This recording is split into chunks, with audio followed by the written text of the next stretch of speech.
Olá amigos, olá amigas ligados e ligadas aqui no canal do NEP Honório Abreu.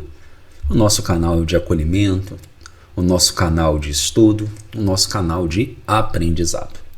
Muito obrigado a você, meu irmão, muito obrigado a você, minha irmã, que nos auxilia a engrandecer, a fazer com que essa tarefa alcance cada vez mais corações vocacionados ao bem.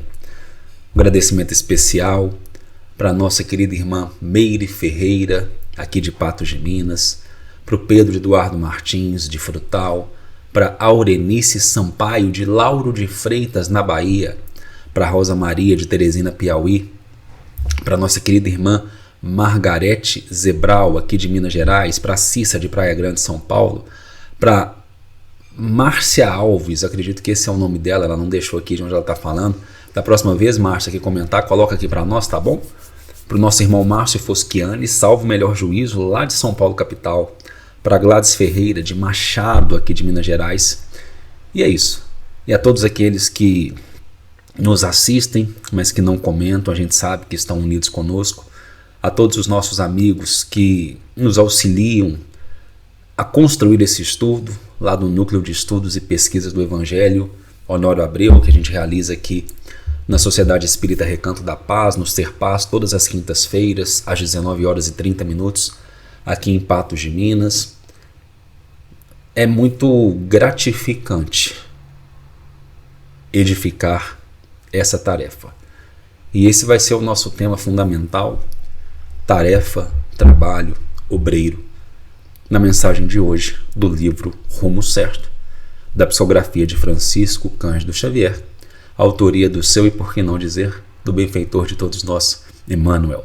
Então, um pouquinho de paciência, logo após a nossa vinheta, teremos aqui o nosso estudo, a nossa leitura, a nossa reflexão, a nossa meditação dessa sexta-feira.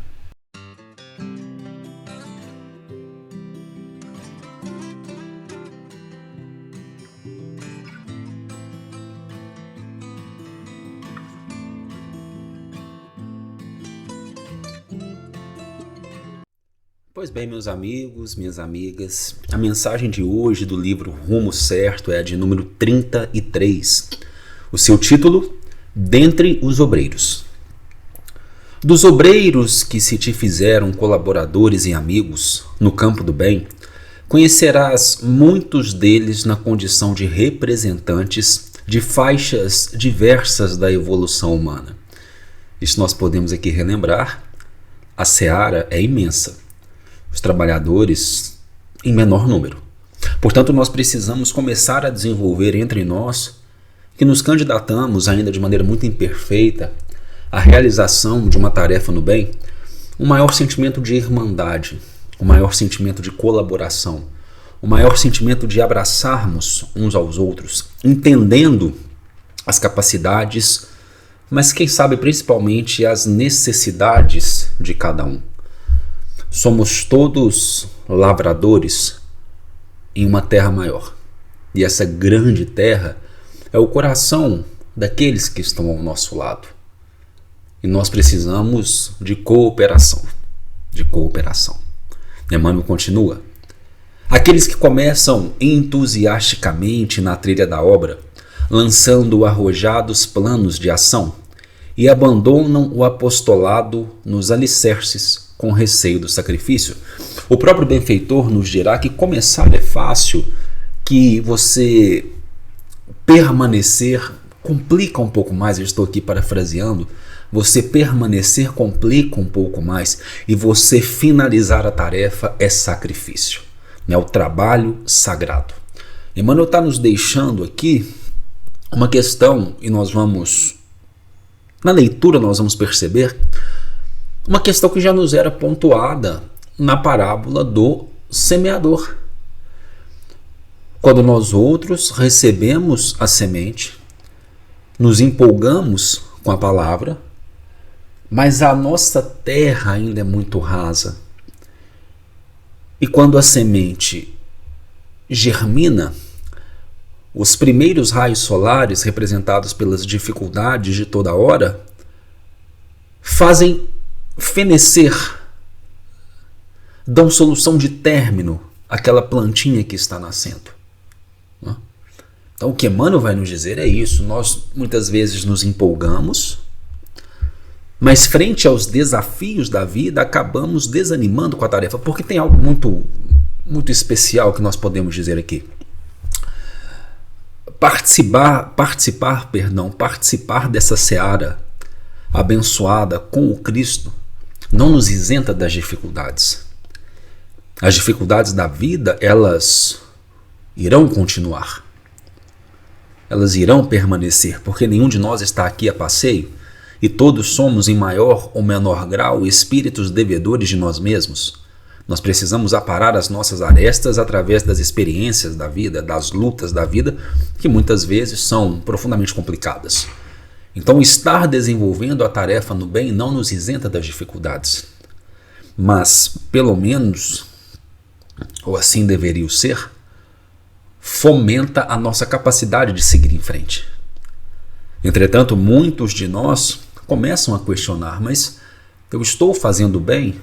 E aí envolve até uma questão do movimento religioso, eu estou indo à casa espírita, qualquer que seja a instituição que eu abraço, e mesmo assim nada parece melhorar na minha vida.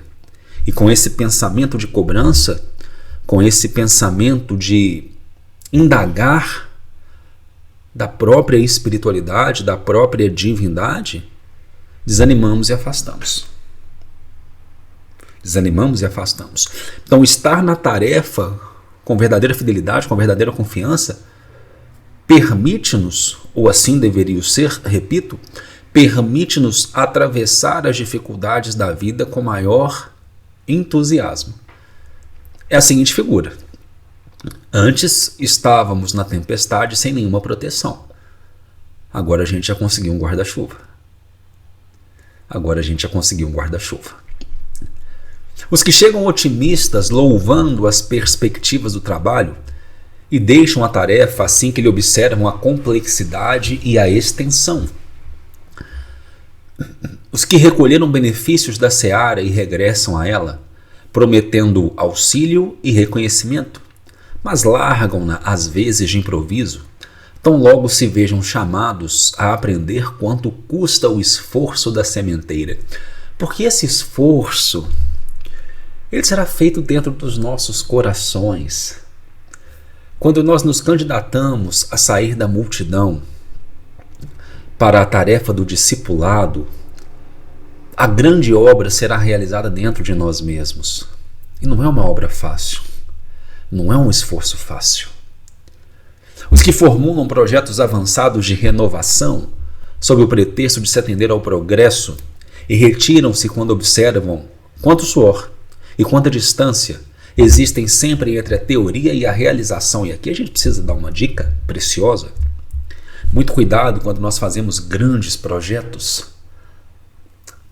Começa pequeno.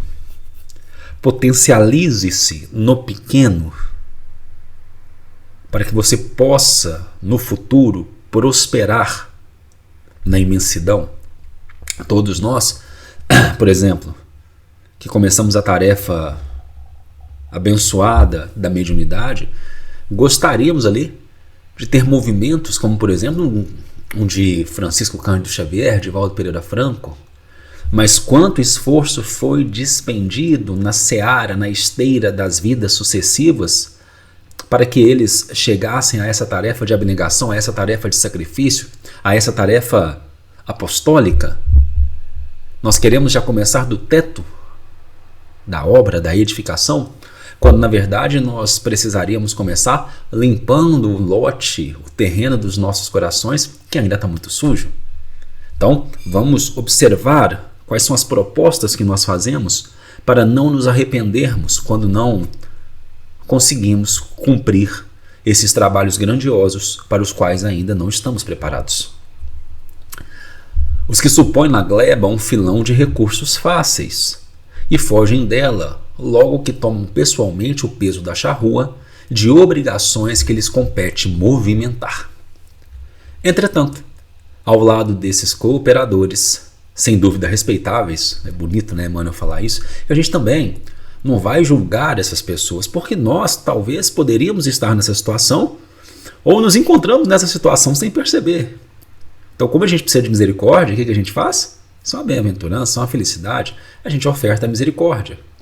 Entretanto, ao lado desses cooperadores, sem dúvida respeitáveis, mas ainda inabilitados para os compromissos de longa duração, encontrarás aqueles outros, os que conhecem a importância da paz de espírito e não se arredam da empreitada que lhes coube, prosseguindo no desempenho dos deveres que abraçaram, ainda mesmo quando isso lhes custe o pão amassado com lágrimas nos testemunhos de fé e abnegação dia por dia. São os grandes totens, são os avatares, os grandes exemplos que miramos, que queremos emular e que precisamos e devemos emular. Forma entre esses que se mostram decididos a pagar o preço da própria ascensão, e reconhecerás, para logo, que o obreiro digno do salário da felicidade e da paz, nos erários da vida eterna, será sempre aquele que caminha para a frente, com a obra no pensamento e no coração, a pleno esquecimento de si mesmo, trabalhando e servindo, compreendendo e auxiliando, amando e construindo, a serviço do bem de todos, até o fim. Então, dentro das nossas possibilidades, vamos aprender o esquecimento de si mesmo, o trabalho, o serviço, a compreensão, o auxílio, o amor, a construção, a serviço do bem de todos até o fim. Porque é para isso que nós fomos, um dia, na imensidão dos tempos, criados. Foi para isso que nós fomos individualizados por um poder maior de amor. E é para isso que nós seguiremos edificando os nossos passos. Excelente sexta-feira para todos. Quem gostou, vamos curtir, vamos comentar, vamos compartilhar. E como sempre, o nosso recado final. Até o próximo encontro.